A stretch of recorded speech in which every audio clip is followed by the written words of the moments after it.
खालिस्तानी ताकतें हैं, कनाडा से फंडिंग मिल रही है, वो दे हरियाणा को तोड़ना, पंजाब को तोड़ने के लिए वहां जो खालिस्तानी ताकतें हैं उनका एक ही मकसद है। ऐसा क्या मिलने वाला है किसानों को जिससे वो खुश होने वाले हैं? नहीं, मैं बीजेपी जीती तो कहां से आई वो वोटें भी तो कांग्रेस की, किसानों की आई। इस देश में किसानों के खिलाफ मंडी के जो गड़े सड़े कानून हैं, उन कानूनों से मुक्ति सिर्फ भाजपा और नायब सिंह सैनी करेंगे। 3 कृषि कानूनों को लेकर किसानों की सरकार के साथ शुरू हुई जंग थमने का नाम नहीं ले रही है। आपको बता दें कि शंभू बॉर्डर, पंजाब का शंभू बॉर्डर, जिस पर किसान काफी समय से डटे हुए हैं, आसपास के गांव के लोगों को काफी परेशानी का सामना करना पड़ रहा है। वहां से जो राहगीर गुजरते हैं उनको भी परेशानी का सामना करना पड़ रहा है। हालांकि जिस तरह से देश में सरकार बनी है नरेंद्र मोदी के नेतृत्व में तीसरी बार, किसान दावा कर रहे हैं कि हरियाणा की 5 सीटें उन्होंने उनके कारण, किसानी फैक्टर के कारण जो है वो भारतीय जनता पार्टी हारी है, और पंजाब में भारतीय जनता पार्टी पूरी तरह से साफ हो चुकी है। और भी मसले हैं, एमएसपी की गारंटी है और किसानों के कई मुद्दे हैं जिनको लेकर किसान सरकार के साथ लड़ाई लड़ रहे हैं। इन सभी मुद्दों पर हमारे साथ बातचीत करने के लिए भारतीय किसान यूनियन के प्रदेश अध्यक्ष गुणी प्रकाश हमारे साथ हैं, और एमएसपी कमेटी के मेंबर भी हैं, जो सरकार की तरफ से एमएसपी कमेटी बनाई गई है उसके मेंबर हैं। एमएसपी की गारंटी का कानून की जो रफ्तार है वो कहां तक पहुंची है, उस पर आज हम इनसे चर्चा करने वाले हैं। सबसे पहले गुणी प्रकाश जी, आपका स्वागत है। आप एमएसपी कमेटी के मेंबर हैं, लगातार आप सरकार के टच में हैं, कृषि मंत्री के साथ आपकी बैठक होती रहती है, तो कितनी सकारात्मक सोच के साथ जो सरकार है वो आगे बढ़ रही है? आपको व आपके दर्शकों को मेरी तरफ से राम राम। और जो मसला अभी आपने रखा कि एमएसपी की कमेटी क्या कर रही है और उसकी प्रगति कहाँ तक है, माननीय प्रधानमंत्री जी ने जो एमएसपी की कमेटी की जो हमारे सामने रखी गई है, ये 3 कृषि कानून आंदोलन के बाद जो समझौता है, कभी भी उस आंदोलन के दौरान इन्होंने कभी एमएसपी की बात ही नहीं करी। उनकी लड़ाई थी 3 कृषि कानून के खिलाफ। प्रधानमंत्री ने कहा कि एमएसपी पारदर्शी हो, समझिए तो उसकी व्यवस्था सही हो, उसके लिए कमेटी को, एमएसपी को रखा गया। अब एमएसपी की ये बात है कि जो एमएसपी की कीमत तय करने के लिए हमारी जो कमेटी है, कमेटी ने सभी लगभग 17 हमारी मीटिंगें अलग अलग प्रदेशों में ही, सभी किसानों से मिले, जो कृषि अर्थशास्त्री है उनसे मिले, बाजार के बारे में मिले, और उसकी एक ऐसी रिपोर्ट तैयार होने जा रही है जो किसानों के लिए सबसे बड़ी खुशी का कारण बनेगी। आप किसान स्वामीनाथन आयोग की रिपोर्ट को भूल के जो रिपोर्ट हम सरकार को देंगे, सरकार को लागू करना सरकार की जिम्मेदारी है, लेकिन हम किसान के दुख दर्द को अच्छी तरह समझ लिया कि किसान की फसल की कीमत कैसे तय होगी, किसान को बाजार कैसे मिलेगा, मंडी की क्या क्या सुविधाएं होंगी, वो हमारी मीटिंग के बाद जो लगभग फाइनल है वो हम प्रधानमंत्री जी को सौंपने वाले हैं। कुछ बता सकते हैं कि ऐसा क्या मिलने वाला है किसानों को जिससे वो खुश होने वाले हैं? नहीं, मैं एक बात बताना चाहता हूँ, क्योंकि वो रिपोर्ट अभी तक हमने पेश नहीं की, इसलिए हम बता, लेकिन एक मैं इशारा कर सकता हूँ कि किसानों के लिए मंडी में जो बाजार में किसान लेके आएगा, मंडी में लेके आएगा, वो इतिहास में एक स्वर्ण पर्याय होगा कि जो पिछली सरकारों ने किसानों का शोषण किया, किसानों की फसलों को लूटा और किसानों पर अत्याचार किया, उसके लिए किसानों को बाजार और किसानों का उचित दाम, सही दाम जो उसकी मेहनत है, जो उसकी लगी है, उसकी जो हम सिफारिश करने जा रहे हैं। उसके बाद कोई भी आंदोलन, हाँ, जिनका जो धंधा है, जिनका आंदोलन करना, सड़कें जाम करनी, ये करना, उनका तो काम है कि हम नहीं मानेंगे। लेकिन देश का किसान इस रिपोर्ट को कोई, वो हमारी किसानों की बल्ले बल्ले होगी और वो खुशियां मनाएंगे, ये हमारा आश्वासन है। इसी से जुड़ा हुआ मेरा सवाल है कि जिस तरह से मैंने जैसे पहले भी कहा है कि शंभू बॉर्डर है पंजाब और हरियाणा का, वहां पे किसान काफी समय से आंदोलन कर रहे हैं, वहां पर धरना दे रहे हैं, सड़कें रोकी हुई हैं, आसपास के ग्रामीण परेशान है, वो हाईकोर्ट जाने की बात कर रहे हैं।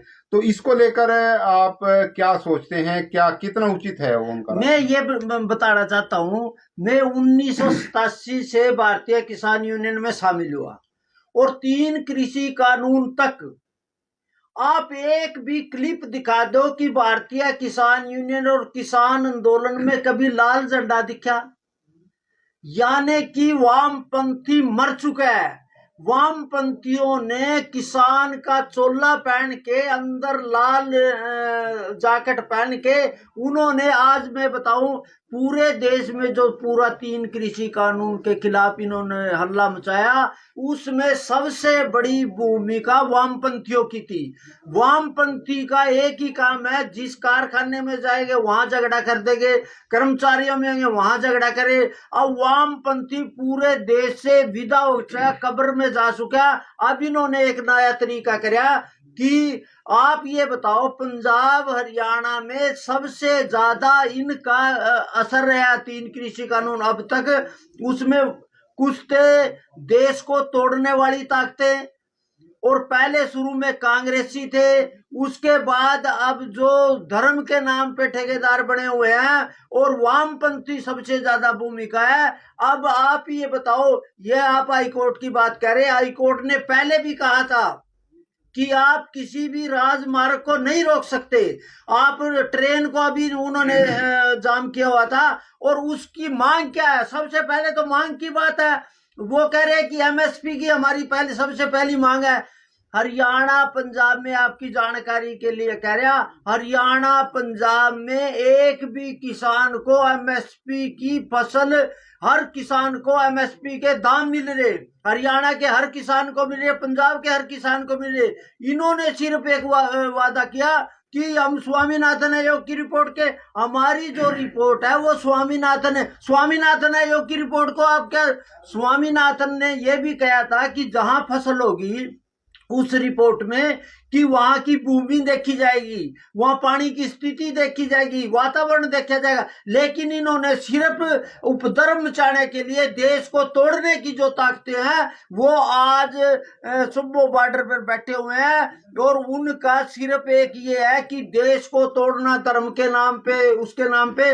ये किसान का कोई मसला ही नहीं है, इनका किसानों की कोई लड़ाई नहीं है। इनकी लड़ाई सिर्फ जो पंजाब है वो पूरे देश की पगड़ी है। लेकिन जिस देश पंजाब को इतिहास बनाया जाता है, उसी पंजाब में तोड़ फोड़ करके, एक दंगा फसाद करके बदनाम करने की साजिश है। वही, जिस तरह से आपने वामपंथ की बात की, पिछले दिनों ये भी कहा जाता था और किसान आरोप भी लगाते रहते हैं कि पंजाब के किसानों को खालिस्तानी बोला जाता है, और आपके भी कहीं ना कहीं इस तरह के क्लिप्स वगैरह पिछले दिनों देखने में आई है। क्या आपको लगता है कि वहां पर खालिस्तान का भी कनेक्शन? हाँ बिल्कुल। अच्छा, मैं आपको बता रहा खालिस्तान की बात।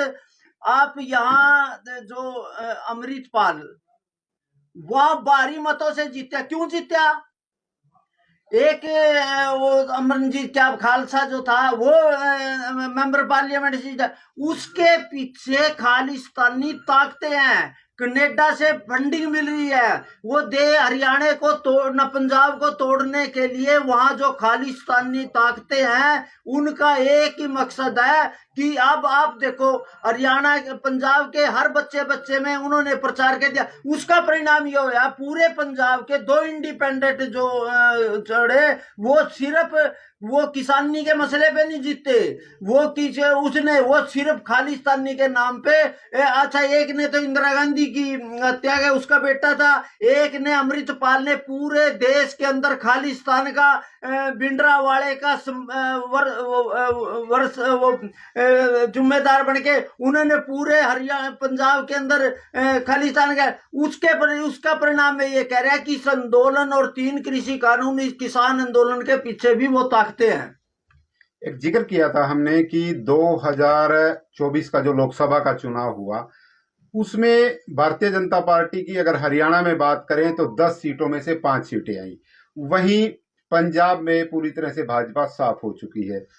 वही किसान कहते हैं कि उन्होंने जिस तरह आंदोलन चलाया और वो सरकार जो है भारतीय जनता पार्टी की सरकार वो किसानों के विरोध में थी, तो उसका ये प्रतिफल है। आप कितना उचित मानते हैं? मैं ये उचित मानता हूँ। पहले सबसे पहले मैं हरियाणा की बात करूं, हरियाणा में जो 5 सीटें आ रही है वो इनके टिकट के बंटवारे के कारण आती। आप मैं एक उदाहरण देना चाहता हूं। सबसे ज्यादा हमारे माननीय खट्टर साहब के ये खिलाफ थे और खट्टर साहब ने करनाल कॉन्स्टिट्यूएंसी से 2500 वोटों से जीते। नायब सैनी यहां से विधायक का चुनाव जीते।